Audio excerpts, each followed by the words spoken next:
Black Thunderbird, Eagle, also known as Dr. Malachi York L., the Chief of Yamasee Native American Moors of the Creek Nation, registry number 208-1999. Go ahead, there's a question you'd like to ask me. Yes, how are you doing this morning? I feel well. That's good. Well, we just completed an interview prior to this one regarding to the before the trial. That's correct. So I'd like to ask you some questions that maybe the public wasn't aware of that took place during the trial. Okay. The trial started January 5th, 2004. That's right. And it was a closed courtroom. What is your stance or your position on why the courtroom was closed? Well, the judge was placed there purposely. Ever since June 30th when I stood up and I made my declaration of jurisdiction status, and they knew I had a genealogist tracing out the charts, and these genealogists had put their seal of approval, and we got the whole family chart from me straight on back to the Massachusetts Indians, all the way coming down to Cherokee, all the way down to with the Seminoles, and of course our family tribe, Yamasee. They knew we had all the facts of jurisdiction, right? They knew that every time I stepped in court, I pointed out my jurisdiction rights and how they had no rights over me. My inalienable rights were being blocked. I don't live by their laws or by their government. They knew that was coming. And so what they did is whatever lawyer they threw at me, and they were giving me lawyers that I didn't hire on, like the Garland firm, right, who's there, placed there sole purposely to draw rich black money so that they can give them pleas and mess their careers up, right? I didn't hire those people. I didn't sign any contracts with those people. I didn't make any verbal agreements with those people. My lawyer was Leroy Johnson, first black senator in Georgia. They pushed him out the way and they jumped on it so they can sabotage this case. The purpose of this case is to establish certain precedents in the state of Georgia. One is this is the first time the feds ever got involved in what they call a sex case. You follow? Yes. Second, this is the first time Middle District Georgia got involved with a RICO case. So they were trying to set a precedence with this organization, as they call us the Nuwabians, and avoid now the Yamasee Native American tribal name, so that they can keep it as a religious organization. And this is why the case was all in court based around religious and religious belief and who I say I am and who they believe I to be, so that they can eventually, after this case, set a precedence to go after all of the black ministers in Georgia, like Creflo and all the other prominent black ministers, so they can come after them. Somebody can come out the framework 10 years, 15 years and say he did something to them, he felt them, or he did this thing, get 3 or 4 people to collaborate that was on salary by the government, by the way, because we found out the witnesses were on salary, receiving favorable concessions, which came out in the court, right? I know I didn't answer your question yet, but I want to get this on point, okay? Right? Receiving favorable concessions like Jake York was paid by them. We know that to be a fact. And he was sent out to scare other people, to tell other people, we got information on you, and if you don't say this, and you're going to take your kids away, we're going to lock you up, etc., etc., etc. But they got him because he was involved in all kind of drug trafficking and things in New York with that organization he belonged to called the Junior Mafia, and his involvement with Little Kim. If you look on the back of her album, you see him there as Jake York of Yorktown Records. That's involved in a certain group of people that, and then his own best friend came forth called Damien, and he told the secrets and revealed the whole plot. Now, to answer your question, now that that's on point, right? Why did they close the court?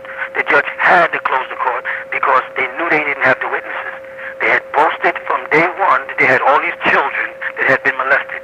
And they said they're going to put them up there and they can't wait. Because I remember when I was in Atlanta, when Mr. Bright came on with his new indictment, the first thing he said in the newspaper, in Atlanta Constitution Journal, and in News Today, he said, I want to put every child up there because I want every part of this case heard.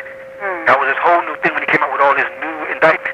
As time went on, they realized that as they called people and interviewed people, that most of the people that they had as victims were saying nothing ever happened. Right. And that they isolated down to a handful of people who had corrupt records. For instance, Sakina Parham had charges against her for abusing my son. And she knew that she had filed child support in Clark County for me, but not in Putnam County, along with Pauline Rogers. Well, I went to court in Fulton County with Pauline Rogers, and I won legal custody of my children. And then Sakina Parham got scared because she knew once she comes back, she came to court there, and they found out she had abused my child, that I would automatically get my son. So she withdrew and joined in the club and joined into the clique. Then you had Barbara Noel. She had bought a house while she was on welfare. She was receiving welfare in Athens and receiving welfare in somewhere in Georgia. We got the documents, right? And then she went and purchased a house of $135,000 with Jacob York. Jacob York went to a Damien Pryor, who was one of his best friends, who used to adjust checks for them to make fraudulent checks. And we got the records and the proof and the checks and the documents, and went to him and told him how he needed this house so he can get these girls to come off the land, so he can set up a halfway house so he can coerce them to bring York down. You with me? Yes, I am. So then what Damien did is said, I'm not doing it. He got mad at Damien, but not before Damien was allowed to hang out with him at some of his gay and freaky parties and video it, okay? Okay. Now, Barbara Noel, which is also named as Belkis, we have a document on her webpage which we had traced back to her, no doubt, where she's making a bribe while I was incarcerated under lockdown in Atlanta, where she's trying to bribe us and telling us how to launder money. This is how they got their tailoring or laundering money concept to bring in a RICO. It came from Barbara Noel. We have the document where she wrote and said, give me a certain amount of money and put it in this kind of money orders and break it down like this, and everything will go away. We got a bunch of letters from her son admitting to me that he's very sorry, that his mother and them put him up to do this for a lot, for money, and told him how now that they're out of the community they can't survive and they don't know how to do anything, and they need to go, and the community should be paying them, and so they just get money out of the community. So then it was easy for Jake to solicit them and get them in. Then the same thing with the sister was having mental problems all the time, so they tied her in it. So now they got a package of people that he then convinced that this is how we're going to work this. They all lived in the house together. They rehearsed their stories, and they started soliciting other people who was what they call dissidents or disgruntled members who were put out for various reasons. Right? Most of the times it was something like Ada, which is Nicole Lopez, which is Barbara Noel's daughter, the oldest daughter. But each one of her children about different fathers. Right? A letter surfaced where she's having a party with a bunch of teenage boys underage while she was overage, and she's admitting having sex with them and drinking and smoking marijuana and stealing a bunch of different things. That letter was entered, a portion of that letter was entered, I should say, into evidence. Before this, they planned on having an open court, make a big scene out of it. The judge was smart, so what he said was, I'm going to move this down to a town called Brunswick. So it happened that Brunswick is the same town that the Yamasee Native American Moors had their conflict with the Confederates, and he happens to be, Judge Ashley Royal happens to be a descendant directly of those Confederates. This is no coincidence, right? And he took it down to Brunswick where he practiced law and lived for 20 years. This is no coincidence. He chose the jury himself. I sat there. Every time we would say somebody, he would say no and then pick somebody else. He had already had these people picked. The people outside in the courtroom, because when you have a jury pick, you're sitting in a separate room. Outside in the courtroom, the people were gathered, over 200 people, waiting to be selected. As they were coming in, he would ask them, this is Ashley Royal, right? And we have the minutes of this here. Did you hear about the case? They would say yes. The whole purpose of pulling the jury is because they're not supposed to hear about the case, so they're not biased or prejudiced. They would say yes. Where did you hear about the case? I heard about the case from the Savannah newspaper. I heard about the case from the Brunswick newspaper. I heard about the case on the radio this morning. And did you hear about a guilty plea? Yes, I heard that the man pleaded guilty, so he must be guilty. He still put those people on the jury panel. After they came in and said they were discussing it inside the court before they came in. And this, out of the 40 or 50 people that he did bring in, everyone said not one person said they never heard nothing about the case, or never heard nothing about the Nuwabians, or never heard nothing about Malachi York, or what they called. Every single one of them admitted to having heard something about this case. He still put them on the jury panel, and then he shuffled the jury panel in a way where it looked like there were some blacks up there, which would make it somewhere near a jury of my peers. But by the time it came down, those were what they call the sit-ins, and they were pulled off. And the one black woman who was left up there is the one woman who said this case is a farce, and I know it's going to get overturned, and I don't want to be a part of it. So she resulted in a hung jury. But what he did is he made all the juries anonymous so nobody could find them. So he could pick them and get rid of them so nobody can trace this out. So he set it up like that. So they moved it down there, but he moved his excuse that he'd been monitoring the Nuwaubians for years as a judge in the Middle District, right? And he said they've been getting unfavorable press. We have this in his own motion. Unfavorable press for years. So now if we've been getting unfavorable press in the Middle District for years, how did Sheriff Howard Sales or Frederick Bright pull a grand jury out of what they would call a tinted environment? He said the only place I could find in the state, or in outside the state, would be down in southern Brunswick. Well, southern Brunswick invited our lodge to come down into a parade, unbeknown to them, so he turned around and said that we passed out flyers. But not one of the people that was called into the judge's chambers, not one of them said that they saw it or read about it in a flyer. The judge himself introduced two people. Said one is a furniture man, one's a friend of his. He never had those people show up in court. That was further hearsay. Right. Point being, they closed the case down once they read our net, and they saw that we had over 3,500,000 people who were reading the case. And we was putting the details of the case up there about the people, the letters they exchanged, their confessions, their recantments, their diseases that they have, so they can see it. Everybody, where their family comes from, who their fathers was, and about Jake and his history. And meanwhile, the judge admits on the court, I was on the net and I read their stuff on the net. He admitted that while in the court. So he saw the facts. He saw that they had a disease, had venereal diseases, chlamydia, and herpes, and I didn't have it. Right? He saw that there was no DNA on anything that they claimed. He heard one of the so-called witnesses say there was 2 pillars and one was thrown away. Yet there are 2 pillars in court. So they actually created another pillar to put it in, because some of the other witnesses kept saying 2 pillars, but the person who took over the house in Putnam County, when I moved the clock, right? That person there changed the house, painted the house up, fixed the house up, and I guess created another pillar to match. So he saw all of that, and he said, we got to close this case down so the world don't see it, so we can dictate on our televisions what we want the public to think. So we can make, like, we got witnesses on the stand, and we can make like what they're saying is true. And that's a tactic they use to close this case and put it down there in that small town, and then put a military, flamethrowers. They had all kind of weapons so nobody could get near the court. They had me locked down in what they call a holding cell. A holding cell is supposed to be a temporary spot you sit while you wait to go to trial. You shouldn't be there more than a couple of hours. I had to live there on the floor for 3 straight weeks. My medicine was messed up. My facility for cleaning, I wasn't getting proper cleaning. I was only allowed to walk from one room, which is about 20 feet, into the court and back. And bad food, and then arrogant marshals with attitudes. And I had to stay there for the whole 3 weeks through that trial with no mail, no contact with family, no telephone, no business, and only one lawyer who they wouldn't even give a continuance so he had time to fight the case. Because they knew once I finally got the right to fire the Garland firm publicly, because they said I hired him and I didn't, that I needed an attorney. And the judge wouldn't. The judge Roy would not. And I said, my constitutional rights are being violated. I need a continuance so we can go on and fight this case. I want to work with this man here. And they said, no. All that's a part of the motion. I'm going to call you back so we can continue this. Okay.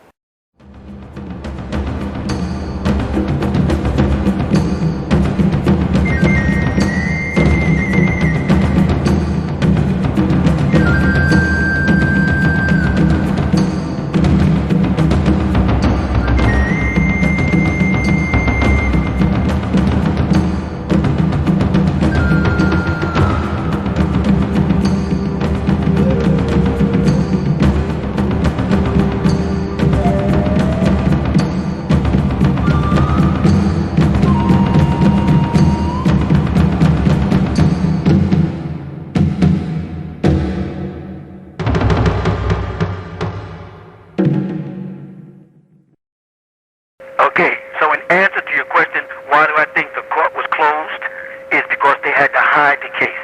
First, they wanted the public to know about the case. They put all this information in the public, all in newspapers, all these hundreds of witnesses, all these people are coming, they said coming forth. But when it came right down to it, they didn't have nothing but a small pool of people that we had proven had all set a plot up in South Beach, Florida, bounced up into Atlanta, into a house where it was at, and hanging out, and they plotted. They saw we had it. They knew they couldn't sustain the case. And what they didn't do, by the way, also the prosecution, as they call themselves, which is Maxwell Woods and Don Baskins, right? What they did is they called witnesses, but they called about 4 witnesses, right? We called all the rest of their so-called witnesses in the indictment. We put them on the stand. The so-called victims in the indictment, the prosecution never called them. We had to call the so-called victims and put them on the stand, and they had to say in front of the court, he never did nothing to me, I was never molested, and they still want to use those victims' names in their PSI and put as a part of the guilty charge when they got right up in the stand in front of everybody. And that's why the judge closed it down. Anytime we put a witness on the stand that had something to say that was valid, the judge would say, hold it, take the jury out the room, let me hear them privately. And they put Jake's sister up on the stand, and Jake's sister said, I was there, I went to his house, I saw Barbara and all them scheming and plotting this thing together, and I told him I don't want to be no part of it. Jake told me the government's got me on payroll, and if I would work with them, I told him I'm not doing that to my father, so they cursed me out and told me to get out. We have another one who's called Hakeem, who's a kickboxing champion. He remembers when who they call was being molested when he was a kid at 9 in Brooklyn by his brothers, right? And he was there, and he used to go with one of the girls that Jake eventually pulled from him, was having sex with, and she was trying to get him to collaborate the story because he was a part of Brooklyn. He wouldn't do it, so they threw him out of the organization. We have about 20 people who they contact contacted by phone or invited to parties and tried to get involved, and they said no. These witnesses are all standing by with their testimonies, and they've been written down as affidavits. The judge tried to block it. Damien Pryor, one of his right-hand men who came into court to tell him, I was there, let me explain to you exactly what took place. I know the whole case, blah, blah, blah. The judge heard his statement, which we have in a minute, and then said, no, we're not letting the jury hear this. The medical doctors came in and explained about how these children had no damage, there was no tears, no scars, and they made a very important point, because they had a bunch of white doctors up there saying, well, scars heal fast. The difference between black people and white people, or negroids and caucasoids, is that negroids keloid. We do not heal the same way. We always have scar tissue left because we have a strong amount of hemoglobin and plasma in our blood, so we keloid, so scars are there. So if all these children would be lifted from that young age, there'd have to be some scar. Now, one girl ends up with a scar, but she's one of the girls that gets to understand and admits that she never had sex, but she's a twin to another girl who doesn't have a scar, and that scar was way up in there, and they proved that it had nothing to do with sexual contact. That was some other illness, but they tried to make it look like that for the public when they came on the news. They was making it look like they had all these kids on the stand when they didn't have anybody on the stand. Their 308s, which is supposed to be their statements, were created by the FBI agents, and then the witness they put up there couldn't even collaborate the statements that was in the PSI, and they were literally turning around saying to them, well, I never said that, and I never said this, and this is supposed to be their witnesses. I didn't say that. I don't remember that. No, I had a boyfriend. We had sex. Another one gets up, her mother gets on the stand, and she literally says, about you told me after you left the land, while we was in the doctor's office, you was being examined, and you was still a virgin. How did you end up in this case? And one of the prosecutors started attacking the mother for telling the truth. She said, I'm only telling you the truth. When my daughter was getting ready to leave the land, she said the last thing she said she wanted to do is I want to run down the hill and say goodbye to Baba. And she said, I couldn't understand. If you're telling me that you're leaving this place because something happened to you, why would you be going down there to the person you claim did it to you? That don't make no sense to me. And the mother said that on the stand, and we had the minutes to that. And then she admitted that when they got out of the place and went to the doctor, got examination, that she was found to be a virgin. And then we have a diary when she left, and her promiscuous just comes up in a diary while she's in the bathroom having sex with 2 or 3 boys, and she wrote this herself. They didn't want to let that in as evidence, but we got that in as evidence. So you can see that the case was well set up. It was a well plot. The whole plot is to get established in Georgia a precedence to go after Christian ministers, to go after black, wealthy ministers in their big churches, and they're trying to use us as an example. That's why they would let us remain a lodge or fraternity. They had to turn us into a church and a cult. And regardless how many times it was proven we wasn't a religious organization, they would pull us back. Every time it was proven we was a tribe of Indians, they would pull it back to religion. It was pumping that during the trial to the point where, out of all the evidence that the jury asked for, they asked for our holy book, something that wasn't even entered into evidence. They didn't ask for any of the documents about DNA, or the documents of the medical records, or the statements. They asked for a holy book that was not even a part of the case, and the judge had to turn it down. They asked us, we said, sure, they can send it. The prosecution said, no, don't send it down. And the judge said no, because the prosecution and the judge was all working together through the whole case. That's why we tried to get the judge recused 3 times during the case, because when the prosecution was failing to find things, he would tell his assistant, look this up for me on the sidebar, whisper it, and then give it over to the prosecution. And we was like, wait a minute, you can't do that. He said, I do what I feel like in my court, because I'm the gatekeeper here. And he just said, we knew right then it was a setup. I know I'm talking fast. I'm trying to get as much as I can on tape for your questions for the tape. Go ahead. So basically what you're saying is the closed courtroom, a lot was going on that the public could not see. A whole lot was going on. I mean, the attorney, Adrian Patches, on several occasions said, listen, I need to present my witness. The judge said, we want to know everybody that's on your witness list. And he said, I'm not giving y'all everybody on my witness list so y'all know who to go sabotage. Meanwhile, Sheriff Howard Richard Seals and his cronies, who was over 5 hours away from Putnam County, while Putnam County, by the way, a prisoner was breaking out of their jail, right? It was 5 hours away down there, and it wasn't authorized and it wasn't deputized.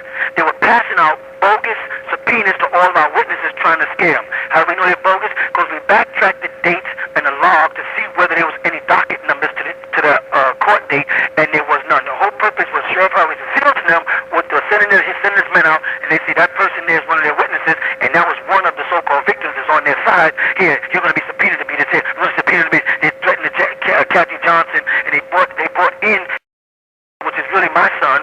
So they put him on the stand. He said nothing never happened to me. And then they put an agent on and said he told me something never happened. So we said, really? Hold him over to the next day. We hold him over to the next day just so we don't want to put him on the stand again. We said, why not? He wants to come back in and he wants to refute what that person said, because he says nothing never happened to me. And the medical record shows nothing never happens to him. And he has very negroid features, so his keloids would definitely show. know what I'm saying? And so what they brought that day because he told the truth, they took him back to what they call a boarding home and wouldn't let him come outside now because he told the truth in court. Public ain't seeing that. First he was allowed to come out. All of a sudden now they lock him down and say because you told the truth now, we're locking you up because they can't. Now his statement is still in the PSR and it's not supposed to be there. These are the kind of things they did. Yes, the purpose was to close the court so the public would not see what's really going on down here. Wouldn't see who had the evidence. Wouldn't see everything was in our favor. There was, like I said, no DNA. How can you say this person was screwing on this pillar every day for years and there's no DNA?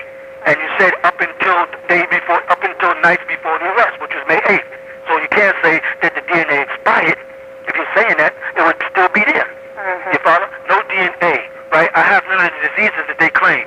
Some of them girls and big girls, because none of them were kids. They brought in a bunch of adults. They brought in 4 people and they was all 17. One of the people they brought in from jail. She had been arrested and they tried to keep this from the public for possession of a deadly weapon and a stolen vehicle that she had stolen. Her mother was on the stand and lied and knew she lied while on the stand said to the jury, I only bribed Mr. York. I bribed him and laughed and said I told my mother all kind of lies because I was afraid. This is adjective. Got on the stand and said, I lied to the grand jury. Sister came and said he came to me. I didn't go to him. He spent the week with me crying, telling me how they're putting him up to this and he don't want to do this. And then he said, get me a pencil and paper, and he wrote these letters and then sent them over. And by the time they got to Gar and them and to Manny or Aurora and them was also working with the system, pretending that they were my attorneys, they turned it around and sabotaged this boy's perfectly clean recantment by telling him, at the end of this, your mother might still go to jail. You could go to jail. Your sister's going to go to jail. And they're going to go after your other sister, the one that's a child molester. And so they scared the boy again and made him, and they fabricated another letter. And they bounced back and forth with 3 or 4 recantments.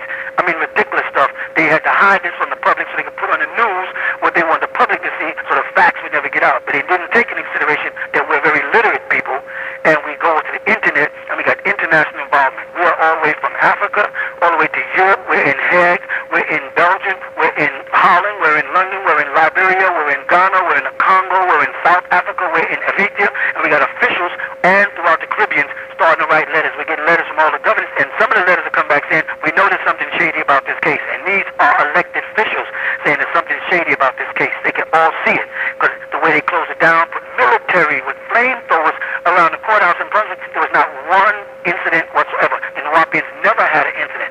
Now they're starting this new trend of arresting niggas on the streets and telling them to say that they're Nuwabians and say that you did, say that you did. They gave themselves away a couple of days ago and they said they arrested some Nuwabians and they had dogs and marijuana. Nuwabians don't have dogs. That's another mistake seriously when they say Nuwabians cut a dog up. We don't have dogs separately, and B, we don't smoke marijuana or drink alcohol of any type. So these are people they're selecting, putting them in the costume so they can keep putting on the news, so they can try to keep their case sustained, because the sole purpose again is to set a precedence in Middle Georgia to go after all of the rich ministers. They just using us so they can go after. You go to Atlanta, they got some big churches with thousands of followers, and a racist Georgia wants to go after them because they're getting too powerful. People like Creflo Dollar, a bunch of them up there, they need their churches. They're getting too powerful, and when they get that many blacks in one place, they'll be able to vote. And their biggest fear is them voting, priority votes. You follow that? Yes, I do. Because they're trying to turn Georgia into a republic state, and 90% of it is Democrat. Go ahead. Okay, so what you're saying is there was a lot of testimony and a lot of evidence that did not even make it into the court, that the judge would not allow, or the jury was not allowed to deliberate on. Privilege to it, right? Right. In fact, they put in the votes in the newspaper. The judge, they said that the prosecution had 47 witnesses, and we only had 42. The difference between their witnesses and our witnesses were human beings, people who came to testify, and some of the so-called victims who came to testify on my behalf. This was done with FBI agents, doctors, so-called specialists, and their doctors were so ridiculous that they said if there's no scars, there's molestation, and if there is scars, there's molestation. So the attorney asked them, what's the purpose of the examination?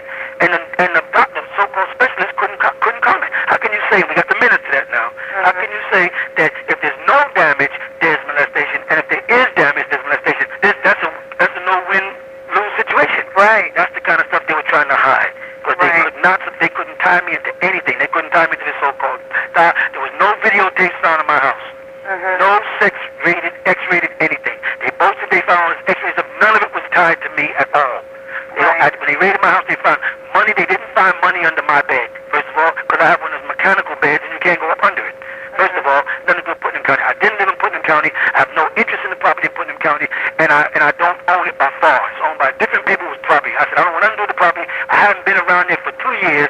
I just is coming back around this 2002 for the Savior's Day, and I was helping them shop, and that's when they arrested me in Baldwin County. Because other than that, they checked the records, they'll find I hadn't even been there for 2 years. I hadn't even visited the land. If I was that's all part of a hoax, of a lie. It's a scandal.